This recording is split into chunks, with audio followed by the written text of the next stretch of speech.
오늘 우리가 본문으로 삼은 내용은 불의한 청지기의 비유입니다. 주인의 재산을 빼돌린 것을 주인한테 들켰는데 해고당할 위기에 처한 청지기가 주인의 재산을 빼돌렸는데도 불구하고 뜻밖에도 주인은 이 청지기를 칭찬했다는 그런 비유입니다. 이 비유는 여러 비유 중에서도 가장 어려운 비유로 알려져 있습니다. 설교자마다 그 해석이 다르고 주석마다 그 내용이 상이해요. 오늘 이 시간 우리 주님께서 저 여러분의 마음을 비춰주셔서 이 비유에 담겨있는 진리를 깨닫게 되기를 바랍니다. 이 비유의 첫 번째 어려움은 주인이 자신의 재산에 손해를 끼쳤음에도 불구하고 청지기의 행동을 칭찬한 것이에요. 그 이유가 무엇인지를 이해하는 것이 쉽지 않습니다. 또한 청지기의 행동에 대해서 주인이 어떤 평가를 내렸는데 그 평가에 대해서 덧붙인 우리 주님의 말씀이 이해하기가 쉽지 않습니다. 16장 8절 후반절을 보십시오. 이 세대의 아들들이 자기 시대에 있어서는 빛의 아들들보다 더 지혜로움이니라. 예수님은 불의한 청지기를 칭찬하신 것일까요? 만일 그렇다면 부정직한 일을 한 것을 칭찬하지는 않았을 텐데 청지기가 한 행동에 어떤 한 가지 그 칭찬하신 요소가 무엇일까요? 그리고 이 비유를 통해 우리 주님께서 궁극적으로 이 비유를 듣는 저와 여러분에게 하시려는 말씀이 무엇일까요? 이 세 가지를 이해하는 것이 이 비유의 핵심입니다. 그럼 이 비유가 어떤 내용인지 한번 살펴보도록 하겠습니다. 예수님께서 제자들에게 이렇게 말씀하십니다. 16장 1절, 2절 어떤 부자에게 청지기가 있는데 그가 주인의 소유를 낭비한다는 말이 그 주인에게 들린지라. 주인이 그를 불러 이르시되 내가 네게 대하여 들은 이 말이 어찌 됨이냐. 네가 보던 일을 세마라. 청지기 직무를 계속하지 못하리라 하니. 아마도 이 청지기는 상습적으로 주인의 재산을 횡령했던 것 같아요. 이제 청지기는 되게 발각나서 곧 실업자가 될 것입니다. 아마도 이 청지기는 아마 중년이었던 것으로 보여요. 그렇다면 가족들이 딸려 있을 텐데 앞으로 그의 미래는 어떻게 될까요? 한참을 고민하던 청지기가 이렇게 하기로 합니다. 16장 3절 4절 청지기가 속으로 이르되 주인이 내 직분을 빼앗으니 내가 무엇을 할까? 땅을 파자니 힘이 없고 빌어먹자니 부끄럽구나. 내가 할 일을 알았도다. 이렇게 하면 직분을 빼앗긴 후에 사람들이 나를 자기 집으로 영접하리라 하고 주인에게 빚진 자를 일일이 불러다가 먼저 온 자에게 이르되 네가 내 주인에게 얼마나 빚졌느냐? 말하되 기름 100마리니이다. 이르되 여기 내 증서를 가지고 빨리 앉아 50이라 쓰라 하고. 밀실에서 이런 말이 오고 간 것입니다. 주인이 내게서 차용증을 걷어가기 전에 빨리 100인 것을 50으로 고쳐 쓰시오. 예? 100이 아니고요. 50이 맞소. 대신 이 일이 마무리되면 그 감해진 50에 대해서 당신이 나에게 성의를 표하시오. 이런 일이 일어났던 것입니다. 청지기는 그 빚진 사람이 직접 차용증을 고쳐 쓰게 함으로써 이 사람도 자기가 저지른 범죄의 공모자로 만들어버려요. 그렇게 함으로써 이 채무자가 주인에게 가서 고발할 일을 사전에 막습니다. 그런데 청지기가 삭감해진 빚이 엄청나요. 기름 50말은 오늘날 노동자 약 6개월의 임금에 해당이 됩니다. 16장 7절에 보면 또 다른 이에게 이렇게 말하죠. 너는 얼마나 빚졌느냐? 이르되 밀 100석이니이다. 이르되 여기 네 증서를 가지고 80이라 쓰라 하였는지라. 두 번째 채무자에게 감해진 빚도 비슷한 금액이었습니다. 청지기는 이런 식으로 주인에게 빚진 모든 채무자들을 불러서 그 빚을 탕감해 줍니다. 채무자들과의 면담이 끝난 후 청지기는 방금 전 수정한 그 문서를 주인에게 돌려주죠. 주인이 그 빚 문서를 본 다음에 어떤 일이 일어났는지를 바로 깨달았습니다. 주인은 지금 어떻습니까? 청지기가 채무자들의 빚을 감해준 것 때문에 엄청난 재산상의 손해를 보았죠. 그런데 뜻밖에도 주인이 어떻게 반응을 해요? 주인은 청지기를 칭찬합니다. 16장 8절 주인이 이 옳지 않은 청지기가 이를 지혜 있게 하였으므로 칭찬하였으니. 현실 세계였다고 한다면은 주인은 이 청지기를 횡령죄로 그쵸? 고발하여서 사법 처리를 받게 할 수 있었는데 칭찬을 했잖아요. 무엇을 칭찬한 것입니까? 청지기가 지혜롭게 일을 처리했다고 그렇게 칭찬을 해요. 그렇다면 왜 주인은 청지기의 부정직한 행동을 놓고 지혜롭게 일을 처리했다고 칭찬을 한 것일까요? 그가 한 행동의 어떤 요소가 주인으로 하여금 그가 지혜롭다고 칭찬하게 만들었을까요? 상식적으로 생각해서 청지기가 주인의 돈을 횡령한 행동 자체를 칭찬하지는 않았겠죠. 그거는 굳이 제가 설명하지 않아도 여러분도 충분히 아시리라 생각을 합니다. 그러면 주인이 칭찬한 것이 무엇일까요? 주인이 칭찬한 것은 약삭빠르게 미래를 대비한 청지기의 처사였습니다. 아마도 주인은 혼자서 너터로 웃음을 지으면서 이렇게 말을 했을 것입니다. 이 사람 봐. 참으로 약삭빠르군. 임기응변이 대단해. 라고 그렇게 말을 했을 거예요. 청지기가 지혜로웠던 것은 자신의 삶이 오늘만 있지 않다는 것, 내일이 있다는 것을 알고 지금 오늘 자신에게 가용한 모든 방법과 수단을 동원해서 내일을 대비한 것이 그의 지혜였어요. 주인의 반응보다 한층 더 이해하기 어려운 것은 예수님의 반응입니다. 예수님은 주인의 칭찬을 말씀하시면서 16장 8절 후반절에서 이 세대의 아들들이 자기 시대에 있어서는 빛의 아들들보다 더 지혜로움이니라 라고 말씀하셨어요. 이 말씀을 구체적으로 살펴보기 전에 우리가 비유를 해석할 때 꼭 우리가 염두에 두어야 할 한 가지 포인트를 좀 먼저 말씀드리는 것이 좋을 것 같습니다. 우리는 그 비유를 알레고리적으로 해석하면 안 돼요. 이 말이 어렵죠. 알레고리로 해석한다는 것. 그건 뭐냐면 이 비유에 들어있는 모든 등장인물, 모든 요소에 의미가 있다고 생각하고 그것들에게 의미를 부여해서는 안 된다는 것입니다. 그렇게 부여하는 것을 알레고리라고 이야기를 해요. 보통 그 비유는 한 가지 중요한 가르침을 주시기 위해서 비유를 주신 거예요. 그러므로 오늘 비유에서도 우리가 주의해야 할 것은 이 비유에 등장하는 주인이 하나님을 가리킬까요? 그렇지 않아요. 그리고 이 비유에 등장하는 그 불의한 종이 제자들을 가리킬까요? 그렇지 않습니다. 그러므로 비유 속의 주인의 판단과 우리 하나님의 판단, 그리고 우리 주님의 판단은 다를 수 있다는 것을 염두에 두고 우리가 이 비유의 해석에 접근을 해야 합니다. 이 점을 기억하면서 우리 다시 한번 16장 8절 후반절을 보도록 하겠습니다. 이 세대의 아들들이 자기 시대에 있어서는 빛의 아들들보다 더 지혜로움이니라. 우선 우리 주님은 이 세대의 아들들의 지혜로움이 있다는 것은 인정을 하시죠. 그렇죠? 그것은 분명해 보여요. 그렇다면 그들의 어떤 점이 지혜롭다는 것일까요? 자기 시대에서 살아남기 위한 삶의 방식, 그것에 있어서는 빛의 자녀들보다 지혜롭다는 거예요. 오늘날 세상 사람들, 그중에서도 세상 사람들 중에서 특별히 좀 지혜로운 사람들은 미래를 대비하죠. 철저하게 계획하고 그것을 준비하는 삶을 살아갑니다. 그리고 어떻습니까? 세상 사람들은 아마도 우리들보다는 부동산이나 주식과 같은 재테크에 더 밝을 것입니다. 조금 선한 사람들은 합법적인 테두리 안에서 그 일을 할 것이고요. 조금 욕심이 많은 사람들은 때로는 탈법을 일삼기도 하죠. 그렇죠? 탈법은 많이 일삼아요. 그리고 불법을 행하기도 합니다. 그리고 때로는 다른 사람에게 피해를 주면서도 자신의 재산을 늘리는 일에 몰두합니다. 왜 그렇습니까? 자신에게 내일이 있다는 것을 알고 내일 더 행복하기 위해서 재산을 쌓아두기 위해서입니다. 그들이 취하는 방법에는 때로 문제가 있지만 내일이 있다는 것을 알고 미래를 대비하는 것 자체는 그것은 지혜로운 행동이라는 것입니다. 그것은 우리 주님께서 인정을 해주세요.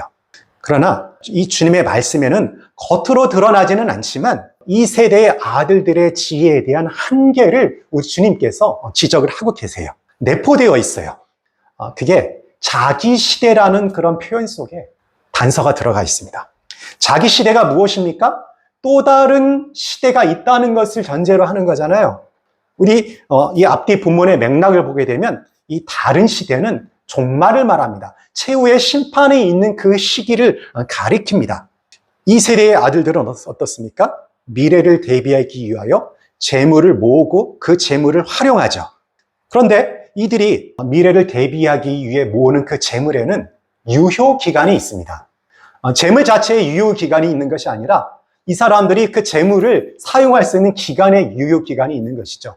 길어야 80년, 정말로 많이 쳐져야 100년 넘어가게 되면 그 모은 재물을 사용할 기간이 없어져 버립니다. 그러면 어떻게 됩니까? 그 재물은 사실은 그 사람의 입장에 봐서는 용도가 폐기가 되는 거예요. 80년이 지나면 용도 폐기될 그 재물을 모으기 위해서 이 세상 사람들은 자신들의 힘과 노력을 다 바쳐서 인생을 다 바쳐서 재물을 취합니다. 그런데 그들이 유효 기간이 없는 영원한 미래를 위해서는 무엇을 준비하고 있습니까? 유효기간이 정해져 있는 미래를 위해서는 인생을 다 바치는데, 유효기간이 없는 미래를 위해서 아무것도 준비하지 않고 있다고 한다면 이것은 사실은 어리석은 행위라는 것이 우리 주님의 말씀에 암시되어 있는 것이에요.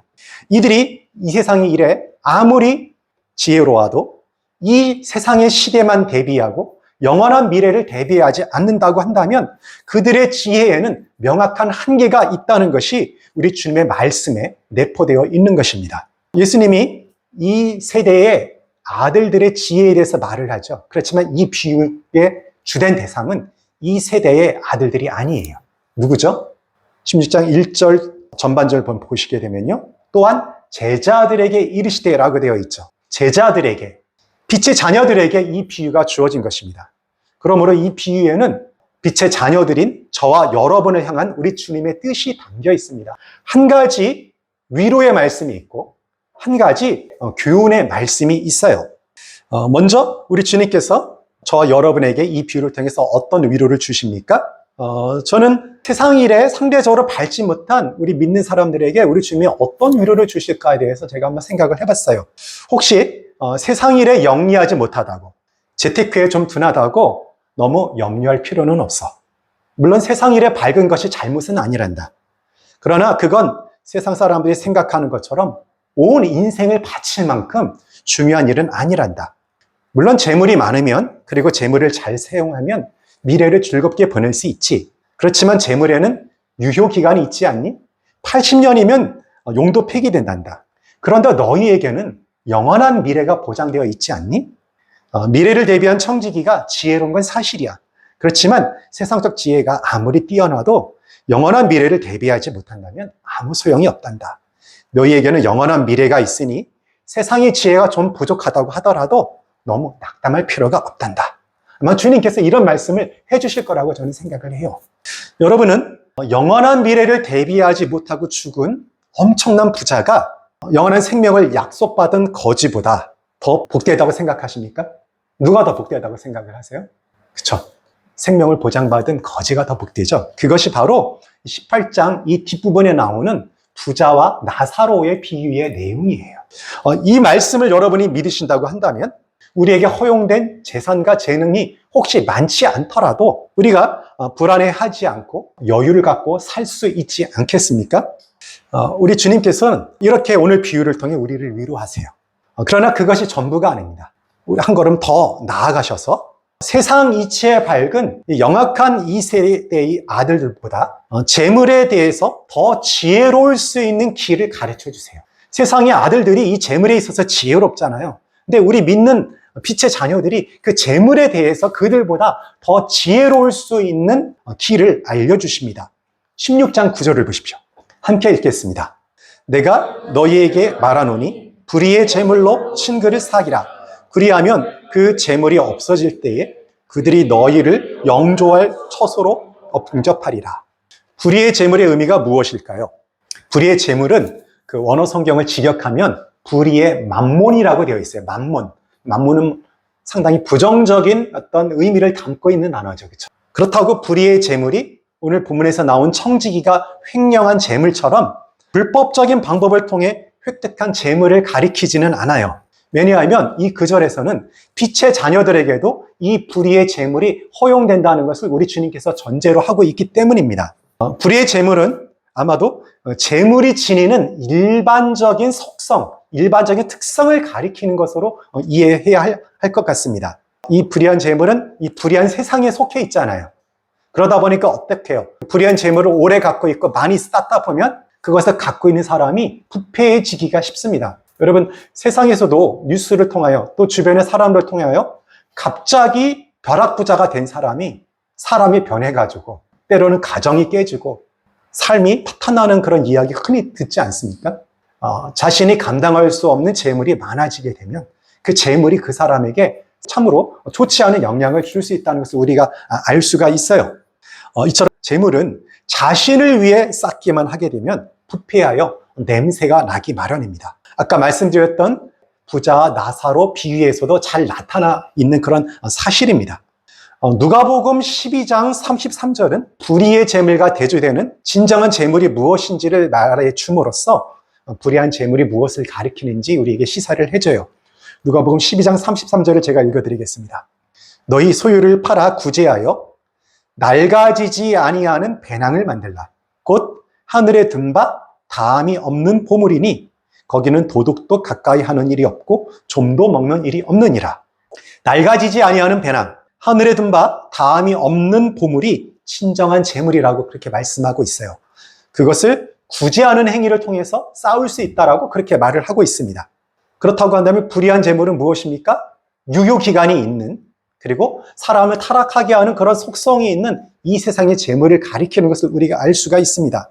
그러므로 불의한 재물로 친구를 사귀라는 우리 주님의 말씀은 우리에게 허락된 이 세상의 재물을 가지고 영혼을 대비하는 데 사용하라는 그런 의미입니다. 영혼을 대비하여 어떻게 재물을 사용할 수 있습니까? 이 말씀 속에서 뭐라고 이야기를 하고 있어요? 우리가 한 가지 상황을 좀 생각해 볼 수가 있는데요. 내가 죽을 때에 우리 각자에게는 개인의 종말이 있고 또 이 세상에 종말이 있을 것입니다. 내가 죽어서 천국에 가는데 그 천국에서 누가 나와서 나를 맞이하는 거예요. 누구냐면 내가 내 재물로 섬겼던 사람들. 내가 내 재물로 섬기고 또 그것을 복음을 전하는 일에 그것을 썼기 때문에 구원을 받은 사람들이 나보다 먼저 죽었어요. 그래서 내가 천국에 가니까 그 사람들이 먼저 나와서 나를 맞이하고 있다는 그런 의미입니다. 그러므로 영원한 삶을 위해 재물을 쓴다는 것은 우리가 이웃을 섬기고 이웃을 구원하는 일에 투자를 하는 것을 가리킵니다. 결국 예수님의 말씀은 부패하는 속성이 있고 유효기간이 있는 이 세상의 재물을 가지고 이웃을 돕고 그들을 구원하는 데 사용하여 영원을 대비하라는 그런 말씀입니다. 이것이 청지기의 그 한계가 있는 지혜보다 더 뛰어난 진정한 지혜라고 오늘 이 비유를 통해서 말씀하고 있는 것입니다. 우리 모두는 이 세상에서 미래를 대비해야 합니다. 이것은 지혜로운 일이에요. 결코 잘못된 것이 아닙니다. 그러나 너무 이 세상의 미래를 준비하는 일에만 몰두하다 보게 되면은 우리 각자에게 종말이 있다는 것, 그리고 이 세상에 종말이 있다는 것을 잊기가 쉬워요. 그러면 다시 오시겠다는 예수님에 대한 어떤 다시 오심에 대한 소망도 좀 식기가 쉽습니다.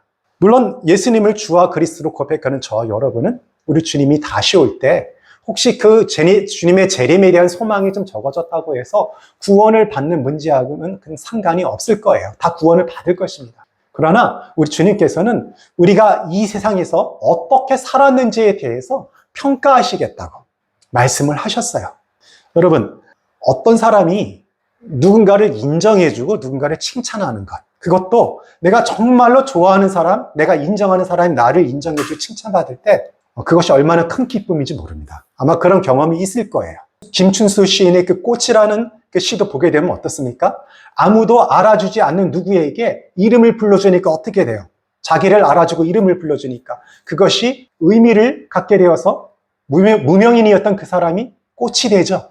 의미 있고 가치를 지닌 어떤 존재로 변하는 것을 알 수가 있습니다. 고래도 칭찬을 하면 춤을 춘다고 하는데 세상 사람도 아니고 우리 주님께서 마지막 날에 저 여러분의 삶을 보고 잘했도다, 착하고 충성된 종아 라고 칭찬을 하게 된다는 것, 그것은 결코 작은 것이 아닙니다. 정말 우리 주님을 사랑한다고 한다면 주님께서 마지막에 우리를 칭찬하여 주신다는 그것은 정말로 우리가 소망할 만한 것이고 우리가 가치를 들 만한 것인 줄 압니다.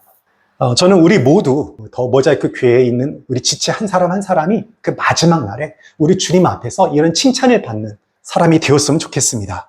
우리 주님의 칭찬을 가치 있게 여기시고 그것을 사모하십시오.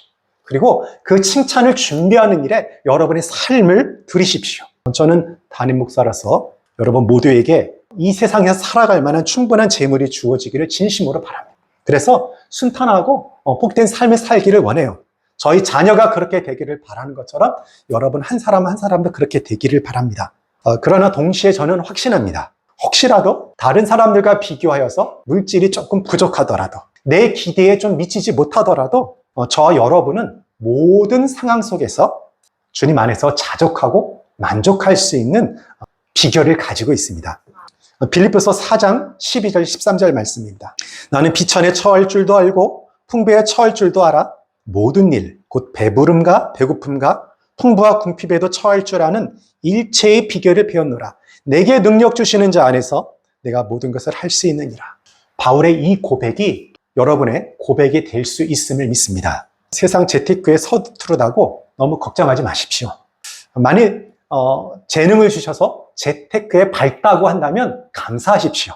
그리고 많던 적던 우리에게 허락된 그 재물과 재능을 영원한 미래를 위해 지혜롭게 사용하십시오. 내 이웃을 섬기는데, 생명을 살리는데 투자하십시오. 종말에 우리의 섬김을 받고 구원받은 자들이 우리를 맞이하러 나올 것입니다. 무엇보다도 우리 사랑하는 주님께서 저 여러분을 인정하시고 착하고 충성된 종이라고 칭찬하여 주실 것입니다.